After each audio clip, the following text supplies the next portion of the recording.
우리가 어떤 문제를 문제 앞에서 사람과 사람 사이에 어떤 이해관계가 있고 또 풀어야 될 문제가 있을 때 크게 이제 세 가지로 이제 구분을 해볼 수가 있는데, 첫째는 뭐냐면은 어떤 사람들은 이렇게 하죠. 너 죽고 나 죽자, 이런 이제 같이 죽자는 태도죠. 근데 이 너 죽고 나 죽자라고 하는 것은요, 너 죽고는 뭡니까? 이거 살인이거든요. 그렇잖아요. 너 죽고. 그 다음에 나 죽자는 뭡니까? 자살이에요. 그죠? 그러니까 이게 너 죽고 나 죽자, 이거는 하나님 앞에 뭡니까? 이거는 죄라고 하는 것이죠. 둘째는 뭐냐면요, 너 죽고 나 살자 태도예요. 그러니까 이 너 죽고 나 살자는 뭡니까? 너 죽고 살인이잖아요. 나 살자는 이기주의입니다. 너는 죽어도 좋은데 나는 살아야 되겠다. 그러니까 이기주의라는 거죠.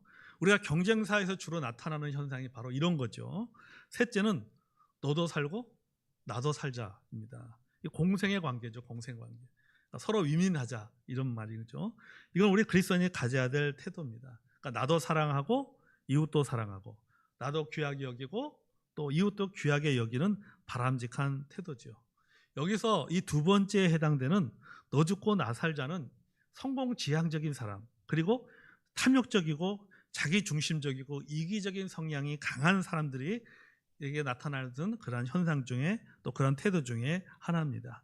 오늘 주인공인 본디오 빌라도는 바로 너 죽고 나 살자의 태도를 가진 사람이 오늘 본문의 주인공인 본디오 빌라도입니다.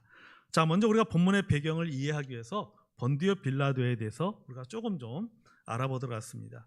자, 우리가 우리말 성경에는 본디오 빌라도라고 나와 있지만은 본디오 빌라도의 정확한 이름은 폰티우스 필라투스입니다. 폰티우스 필라투스예요. 로마식 이름이에요. 폰티우스 필라투스. 이걸 우리말로 번역을 할 때 본디오 빌라도라고 번역을 했습니다. 그러니까 폰티우스 가문 출신의 필라투스, 이런 뜻이에요. 그러니까 본디오 빌라도니까 본디오 가문 출신의 빌라도라고 하는 것이죠. 그 로마의 식민 중에 하나인 이 본디오 빌라도는 그 로마의 식민 중에 하나인 유다 지방을 포함해서 이스라엘 전체를 관리하는 로마에서 임명한 5번째의 그러한 그 감독입니다. 총독이에요. 5번째 감독. 그는 사실 이 본디오 빌라도는 역사에 이렇게 그 당시에 그 발견된 문서를 통해서 보면요, 정통 로마인이 아닙니다. 본디오 빌라도는 로마 사람이 아니에요.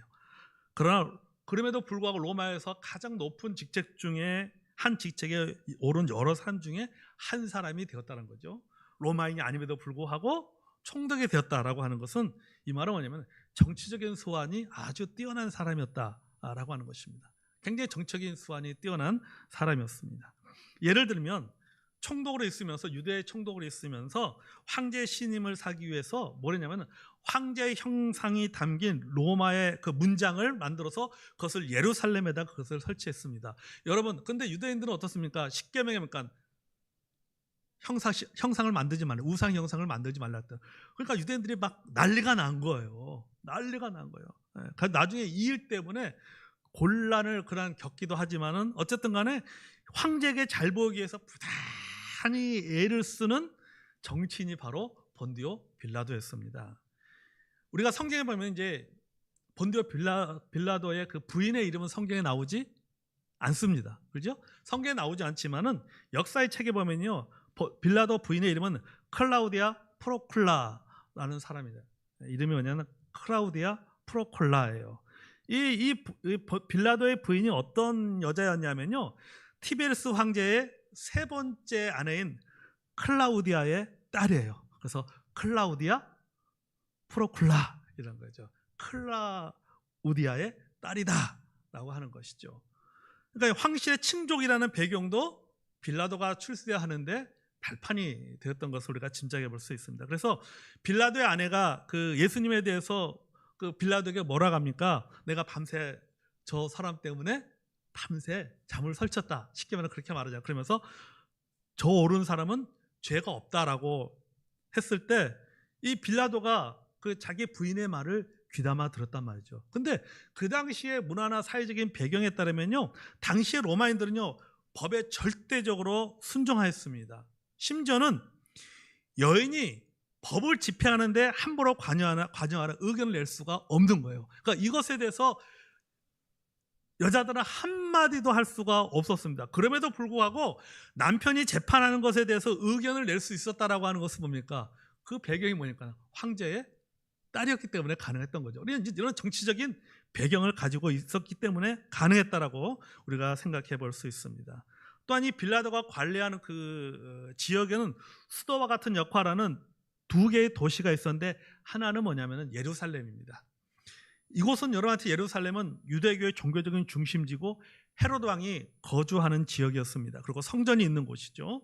또 하나는 또 하나의 도시는 어디냐면은 바로 지중 해변에 있는 가이사랴라고 하는 것입니다. 이것은 로마가 파견한 그 총독의 거주자, 동시에 로마의 군대가 주둔하고 있던 중심지예요. 그러니까 평상시에는 어디냐면은 지중해 해변에 있는 가이사랴에서 거주했습니다. 그러니까 빌라도도 거기서 평상시에는 거기서 업무를 봤어요. 성지순례를 가면요 반드시 방문하는 필수 코스입니다. 여기가요, 가이사랴가요. 아주 아름다운 바닷가예요.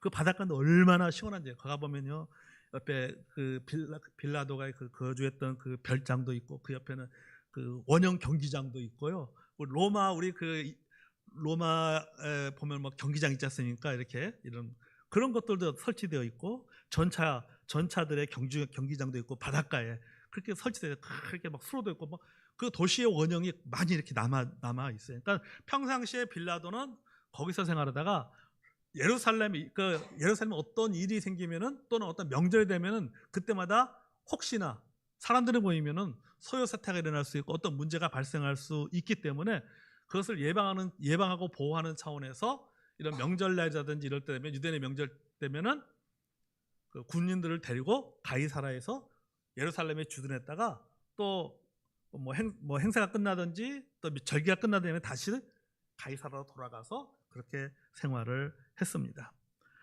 자, 하필 빌라도가 예루살렘에 거주하고 있을 때, 왜 예루살렘에 거주하고 있어요? 이때는 6월절의 명절이기 때문에 사람들이 많이 모이기 때문에 빌라도도 군인들을 데리고 예루살렘으로 간 거예요.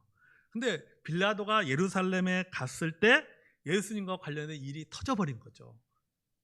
유대인들은 예수님을 처형해달라고 빌라도에게 요구했습니다. 근데 사실 빌라도는 이 문제에 대해서 관여하고 싶지가 않았어요. 이건 너희들의 문제잖아. 그러니까 예수님의 문제를 빌라도는 어떤 식으로 이건 정치의 문제가 아니라 너희들의 종교적인 문제이기 때문에 너희들이 그것을 알아서 해결하라, 이런 거죠. 이 골치 아픈 문제에 자기가 개입하고 싶지 않았던 것입니다. 그리고 또 뭐냐면은 빌라도는 여러분 성경을 알겠지만은 예수님이 죄가 없다는 것을 빌라도는 알고 있었습니다.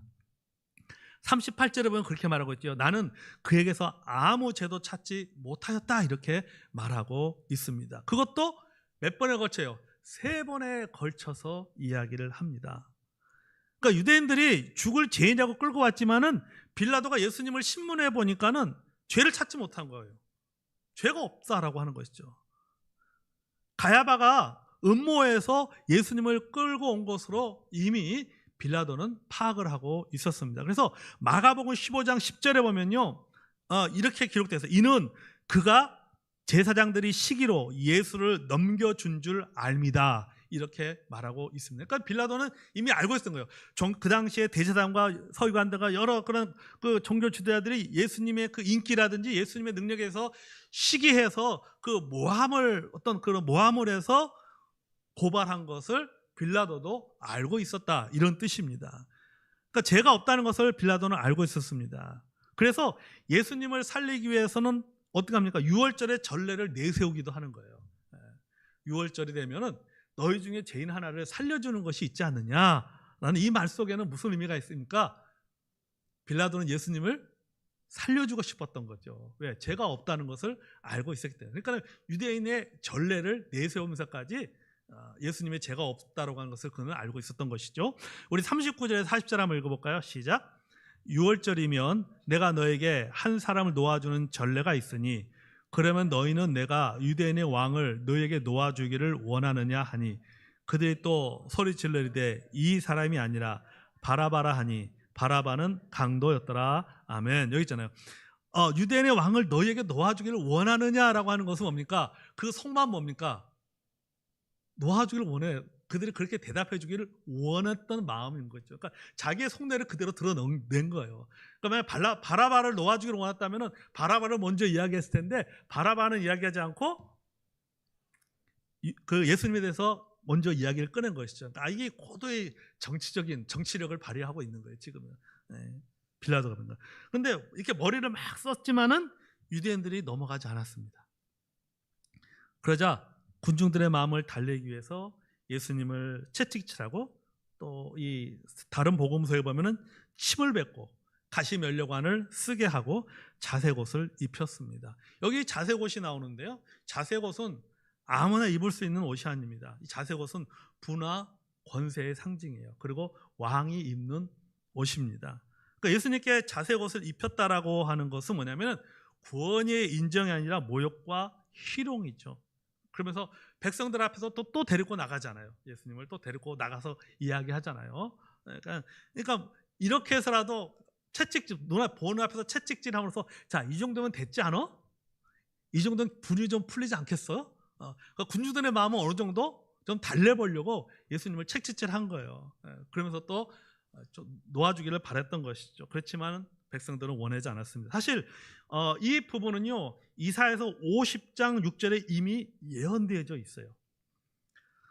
이사야 50장 6절 한번 읽어볼까요? 우리 이사야서 한번 찾아보겠습니까? 이사야서 50장 6절. 저는 이 말씀을 보면서요, 야, 이 하나님 말씀이 기가 막히다라는 생각이 들어요. 어떻게 오래전에 그 예언의 이야기가 그대로 이루어지고 있냐라고 하는 것이죠. 이사야서 50장 6절. 자, 읽어보겠습니다. 시작. 나를 때리는 자들에게 내 등을 맡기며 나의 수염을 뽑는 자들에게 나의 뺨을 맡기며 모욕과 침뱉음을 당하여도 내 얼굴을 가리지 아니하였느니라. 아멘. 여러분 기가 막히지 않습니까? 이 이사야 선자가 예언한 이 말씀이 신약에 와서 그대로 이루어진단 말이죠. 그렇죠? 예수님의 시험도 뽑히기도 하고 말이죠. 침뱉음도 당하기도 하고 채찍에 맞기도 하고 그대로 이루어진 것은 여기 빌라도는 예수님을 관정 밖으로 데리고 나가서 군중들에게 보여줬습니다. 왜 관정 밖으로 데리고 나간다 그랬습니까? 명절에는 유대인들은 이방인들이 거주하는 곳으로 들어오지 않는다라고 했습니다. 왜요? 부정하다고 생각하기 때문에. 그래서 빌라도가 밖으로 나온 거예요. 군중들은 그 안으로 들어가지 못하고 밖에 서 있고 빌라도가 들랑달랑 하는 거예요. 들랑달랑. 예수님 신분하고 밖에 나가서 죄가 없다. 아니다. 그러니까 또 들어가서 또 하고 왔다 갔다 한 것이죠. 자, 이제 그들이 이렇게 말합니다. 5절과 6절 한번 읽어볼까요? 자, 5절과 6절 읽겠습니다. 시작.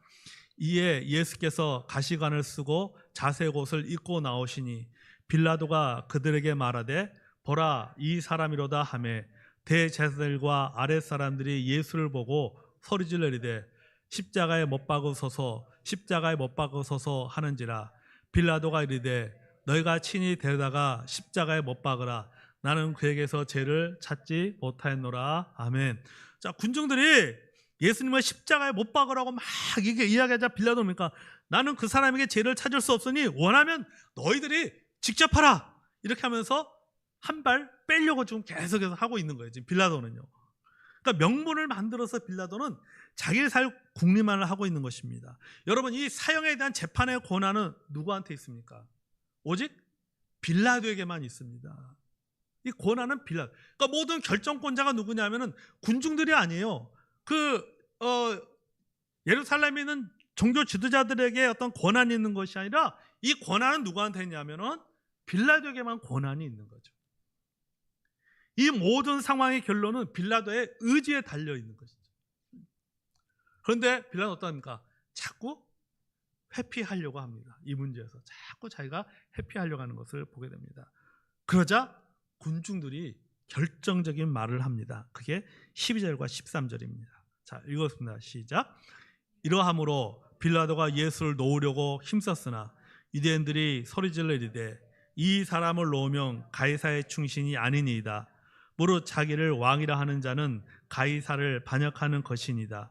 빌라도가 이 말을 듣고 예수를 끌고 나가 돌을 깐 뜰 히브리 말로 가바다에 있는 재판석에 앉아 있더라. 아멘. 여기 보십시오. 이 사람을 놓으면 예수를 놓아준다면 당신은 가이사의 충신이 아니다 이렇게 말하고 있죠. 이게 빌라도에는 굉장히 충격적인 말이에요. 빌라도의 정치적인 성공을 무너뜨릴 수 있는 지금 겁박을 하고 있는 것이죠. 로마의 그런 그 기록에 보면요, 티베리우스 황제의 그 친위대의 고위 장교였던 세아누스라고 하는 사람이 나오는데, 그 고문서에 보면 이 세아누스의 추천으로 빌라도가 고위직에 승진했다고 그렇게 쓰여져 있어요.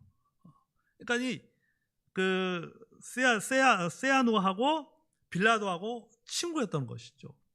그런데 AD 31년에 세아누스가 몰락하고 처형을 당하면서 빌라도의 정치적 인생에도 큰 위기가 닥쳐왔다고 합니다. 그러니까 지금 그 라인을 탄, 석유만 우리도 그러잖아요. 무슨 줄을 타는데 그 줄이 어떻습니까? 끊어져 버린 것이죠. 그것도 지금으로 하면 어떻습니까? 경호실에 어떤 고위직에 있는 사람인 거잖아요. 그러니까 완전 쉽게 말하면 지금으로 하면 대통령의 복신과 같은 사람이에요. 그 사람의 추천에 해서 자기가 자리에 올라왔는데 그 친구가 정치적으로 숙청당하고 사형을 당한 거예요. 그러니까 완전히 이런 상황에서 이때 예수님의 처형이 있었던 것이죠. 그래서 역사가들은 후세 역사가들은 이렇게 말합니다. 아마 빌라도가 로마 황제에게 더 열정적인 충성심을 보여주겠다는 생각에 예수님에게 사형 선고를 내린 것이 아닌가 그렇게 추측을 하고 있어요. 왜 일단 아까 그랬잖아요. 당신이 만약에 예수를 놓아주면은 가이사의 충신이 아니다. 딱 말해버리니까는 와 이거 얼마나 이게 굉장히 큰 협박이죠. 당시 그럼 우리가 유대인의 왕이라고 하느냐? 우리의 왕은 누구냐 말이죠. 빌라도는요 정치적인 성공만을 꿈꾸는 사람이었기 때문에 이 위기를 기회로 만들었다고 학자들이 그렇게 이야기를 하고 있는 거예요. 15절에 보면요 이렇게 말합니다. 유대인들이 뭐라고 하냐? 우리에게는 가이사 외에 왕이 없다 이렇게 말합니다. 여러분 사실 유대인들은 가이사를 좋아하지 않았습니다. 왜 그랬을까요? 자기 나라를 점령한 왕이잖아요. 자기 나라를 식민지로 만든 왕이란 말이죠. 우리 옛날에 일제강점기로 따지면 어떻습니까? 천황이 우리의 아버지입니다 하고 하는 거 똑같은 거예요. 옛날에 여러분 천황하면 다 싫어했잖아요. 한국 조선 사람이 일본 왕을 좋아한다? 이건 말이 안 되는 거죠. 근데 오늘 뜬금없이 갑자기 우리의 왕은 천황입니다. 이렇게 되는 거하고 똑같은 거예요 지금. 그러니까 군중들이 그러는 거죠. 우리의 왕은 우리에게는 가이사 외에는 왕이 없습니다. 이렇게 말해버리는 거예요. 그러니까 점령하는 왕이기 때문에 원수라 생각하고 있었는데 이 문제에서만큼은 가이사를 왕으로 인정한 거예요. 이 문제에서만큼은. 여러분 제가 이 말씀을 묵상하면서 우리 인간의 모습을 보게 된 거예요. 내가 살기 위해서는 무슨 짓이라도 할 수 있는 것이 인간의 타락한 모습 중에 하나라고 하는 거죠. 어떤 것에 대해서는 굉장히 마음의 여유를 놓는데 어떤 것에 대해서는 절대 양보하지 않고 어떤 수단과 방법을 써서라도 자기 것을 취하려고 하는 그 인간의 아주 그 이기적인 마음이 있는 것을 저는 이 군중들의 모습을 통해서 보게 됩니다. 어제는 반대했다가 오늘은 찬성합니다. 어제는 원수라 생각했다가 오늘은 왕으로 섬깁니다. 우리나라 정치인들이 이런 거 잘하죠. 그렇죠? 그러니까 성공을 해서 이렇게 하는 성공을 해서.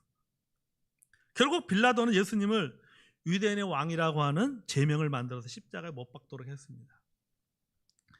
여러분 사실 그가 맨 처음부터 이런 행동을 취한 것은 아니잖아요. 맨 처음에 그 나름대로 예수님을 놓아주기 위해서 무지한다는 걸 알기 때문에 애를 썼습니다. 그도 양심의 소리를 들었던 거죠. 예수님이 무죄인 것을 잘 알고 있었고 이 재판이 음모로 조작된 재판이라고 하는 것을 조작되어서 고소를 했다는 것에 대해서 빌라도는 잘 알고 있었습니다. 그렇기 때문에 그의 마음에도 한편으로는 불편한 마음을 갖고 있었던 것이죠. 본문 8절에 보면 이렇게 말하고 있어요. 빌라도가 두려워했다라고 하는 표현이 나옵니다. 빌라도가 두려워했다. 군중들의 요구 때문에 두려워한 것이 아니라 예수님 때문에 두려워한 거예요. 예수님 때문에. 보세요. 아내로부터 꿈 이야기를 들었잖아요. 꿈 이야기도 들었습니다. 자기도 알고 있어요. 죄 없는 사람을 죄로 만들려고 하니 두려워할 수밖에 없는 것이죠. 그러나 자신의 양심의 소리에 귀 기울수록 외부의 압력과 심한 갈등을 느꼈습니다. 풀어주면 군중들의 압박이 거세지고 십자가에 내어주자니 마음이 괴로운 거죠. 또한 자신의 정치적인 생명의 위기를 맞을 것 같았습니다. 왜냐 아까 말했지만 우리에는 가이사회에는 왕이 없습니다라고 말하고 있고 당신이 만약에 예수를 놓아주면 가이사의 중심이 아니다, 신하가 아니다 라고 말하니까는 이거 놓아줬다가는 잘못하면 정치적인 생명의 위협을 느낄 수도 있어요. 왜냐하면요 그 앞전에 총독이 그렇게 쫓겨난 적이 있거든요. 유대인들이 탄원서를 내가지고 황제한테 직접 탄원서를 낸 거예요. 그래서 그 총독이 쫓겨난 전례가 있기 때문에 이 문제에 있어서도 유대인들이 그렇게 황제에게 직접 이 문제에 대해서 탄원할 수도 있기 때문에 이런 것들이 두려운 것이죠. 근데 여러분 우리가 빌라도만이 아니라 우리도 알게 모르게 이럴 때가 있다는 거예요. 나 살고 너 죽자의 선택 앞에서 결정할 수밖에 없어요. 성과 악 사이에서, 양심과 유혹 사이에서, 명분과 실리 사이에서, 타협과 거부 사이에서, 현실적인 이익 사이에서 어려운 선택을 해야 할 때가 있습니다. 그때마다 우리는 괴로워요. 갈등을 느낍니다. 미안한 마음도 드는 거죠. 빌라도처럼 맨 처음부터 나 살고 너 죽자 이런 마음을 가지면 아주 나쁜 사람이겠지만 맨 처음부터 그런 마음을 갖는 게 아니란 말이죠. 맨 처음부터 그런 마음 안 가져. 맨 처음부터 그런 마음을 가지면 그건 사기꾼이지.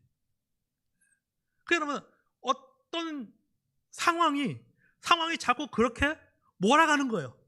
상황이 나로 하여금 어떤 상황들이 나로 하여금 선택하게 만들어 버린다라고 하는 거예요. 나도 죽고 너도 죽을 수 없다 보니까는 결국 뭐 하게 되는 거예요? 나 살고 너 죽자 이렇게 되는 거죠. 나 살고 너 죽자. 여러분 그럴 때마다 우리 안에 그런 갈등이 생기죠. 믿는 사람으로서의 갈등도 생기는 것도 사실입니다. 여러분 우리가 이렇게 내 안에도 빌라도가 있을 수 있어요. 빌라도가 있어요. 빌라도는 어떻게 해야 돼요? 몰아내야죠. 내 안에 빌라도를 몰아내야죠. 내가 살기 위해서 상대방을 죽인 일이 없어야 됩니다. 그것이 꼭 무슨 어떤 경제적인 이익이라든지 어떤 그 이해관계라든지 성공의 과정에서 일어나는 일만은 아니에요. 내 자존심을 위해서 상대방의 자존심을 무너뜨리는 일도 여기에 해당되는 거죠. 내 감정을 풀기 위해서 상대방의 마음에 상처를 주는 것도 바로 여기에 해당되는 거죠. 내 주장을 내세우기 위해서 상대방을 무시하는 것도 바로 여기에 해당합니다. 여기 9절에 보면요, 예수님은 빌라도의 질문에 답하지 않고 침묵하셨어요. 9절에 보면요, 예수님 왜 침묵했을까? 할 말이 없어서가 아니에요. 예수님의 침묵은 억울함의 또 다른 항변이 아닙니다. 어떤 때는 어떤 사람 자신의 억울함을 하니까 침묵으로 억울함을 표현하는 경우도 있어요. 우리 말해봐. 그래서 꼭 다른 것이니까 너 반항하는 거야? 그죠? 대답하지 않는 것에 대해서 반항하는 거야? 그렇기도 하잖아요.